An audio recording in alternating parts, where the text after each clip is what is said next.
Assalamualaikum warahmatullahi wabarakatuh. Salam sejahtera untuk kita semua. Semoga kita selalu dalam keadaan sehat walafiat. Pada video kali ini saya akan membahas tentang multiple intelligence atau yang bisa kita sebut sebagai kecerdasan jamak. Pada hakikatnya manusia adalah makhluk yang paling sempurna jika dibandingkan dengan makhluk-makhluk lainnya. Hal ini karena selain manusia memiliki insting atau intuisi, manusia juga memiliki akal atau pikiran serta kecerdasan. Sekitar abad ke-19 sampai dengan pertengahan abad ke-20, kecerdasan manusia diukur dengan menggunakan tes IQ yang berbasis pada matematika dan logika. Jadi seseorang dikatakan cerdas apabila memiliki IQ yang tinggi atau sesuai dengan standar. Begitupun sebaliknya, jika orang memiliki IQ di bawah standar, maka ia akan dinyatakan sebagai orang yang tidak cerdas. Namun pada tahun 1980-an, ada seorang peneliti yang bernama Howard Gardner yang sangat menentang teori ini. Ia menyatakan bahwa manusia dikatakan cerdas apabila ia mampu menyelesaikan sebuah problem atau masalah dan menciptakan sebuah produk-produk yang bisa membantu masyarakat. Lalu dalam bukunya juga, ia menjelaskan bahwa manusia memiliki 8 kecerdasan, yang mana hal ini tentu saja bertentangan dengan teori sebelumnya, di mana manusia hanya dites melalui tes IQ yang berbasis matematika dan logika. Jadi, apa itu multiple intelligence dan apa saja jenis-jenisnya? Mari kita bahas.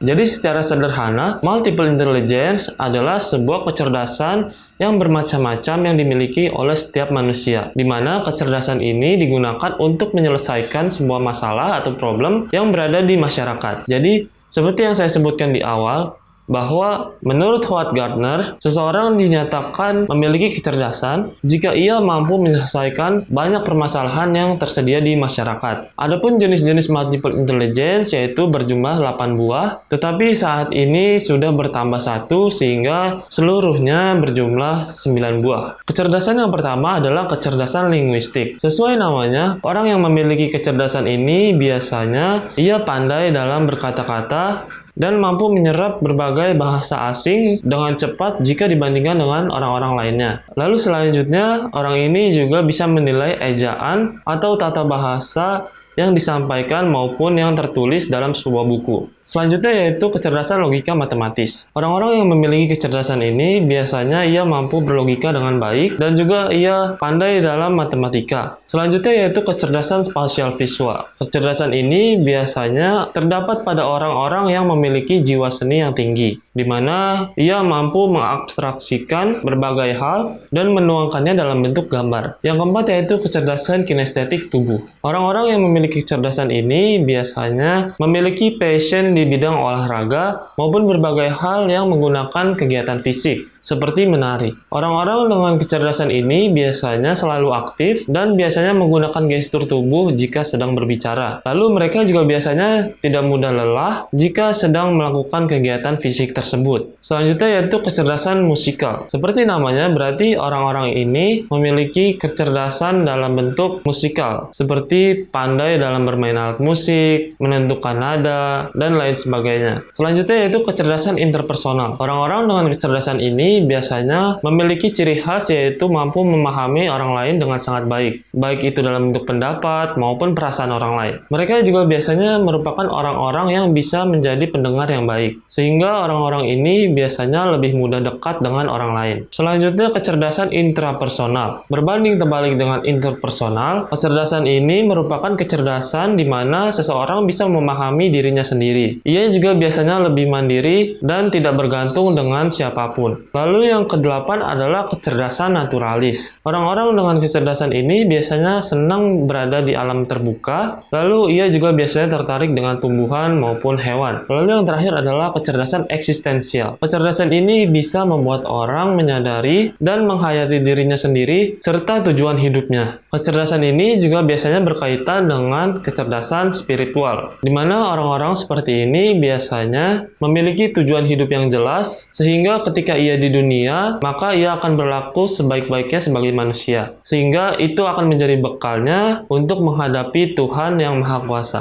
Baiklah, itu tadi merupakan jenis-jenis dari multiple intelligence atau kecerdasan jamak. Hal ini tentu saja membantah teori bahwa kecerdasan manusia hanya bisa diukur oleh tes IQ saja yang berbasis dengan matematika dan logika. Karena pada hakikatnya manusia itu memiliki keunikan dan kecerdasannya masing-masing. Seluruh manusia memiliki ke-9 kecerdasan tersebut, tetapi menurut penelitian, seseorang biasanya hanya memiliki 3 kecerdasan yang dominan dalam dirinya. Kali ini saya akan mengambil beberapa contoh tokoh-tokoh yang sukses dan memiliki berbagai kecerdasan tadi. Yang pertama adalah Vicky Naki. Dia adalah seorang YouTuber di mana ia mengandalkan kemampuannya dalam berbahasa asing sehingga ia mencuri perhatian banyak orang. Ia mampu berbahasa Indonesia, bahasa Inggris, bahasa Rusia, bahasa Jerman, dan bahasa Spanyol. Dan hebatnya lagi, semua itu dilakukan dengan otodidak, tetapi hanya memakan waktu yang sedikit. Selain itu, ia juga memiliki kecerdasan interpersonal, di mana ia bisa dengan mudah berbincang dengan orang lain. Selanjutnya yaitu Ustadz Hadi Hidayat. Beliau adalah seorang ustadz yang menurut saya sangat mengagumkan, yang mana ia bukan hanya memiliki kecerdasan spiritual, namun ia juga memiliki kecerdasan matematika dan logika. Serta tak lupa juga ia juga memiliki kecerdasan interpersonal. Tokoh selanjutnya adalah Panji Sipitualang. Beliau adalah seorang pencinta alam yang juga bisa dengan akrab bercengkrama dengan orang maupun satwa. Sehingga di sini kita bisa mengetahui bahwa ia memiliki kecerdasan naturalis dan juga interpersonal. Lalu yang terakhir adalah Bapak Mario Teguh. Beliau adalah seorang motivator terkenal yang telah berpengalaman selama berpuluh-puluh tahun. Di sini ia sangat mampu memahami orang lain,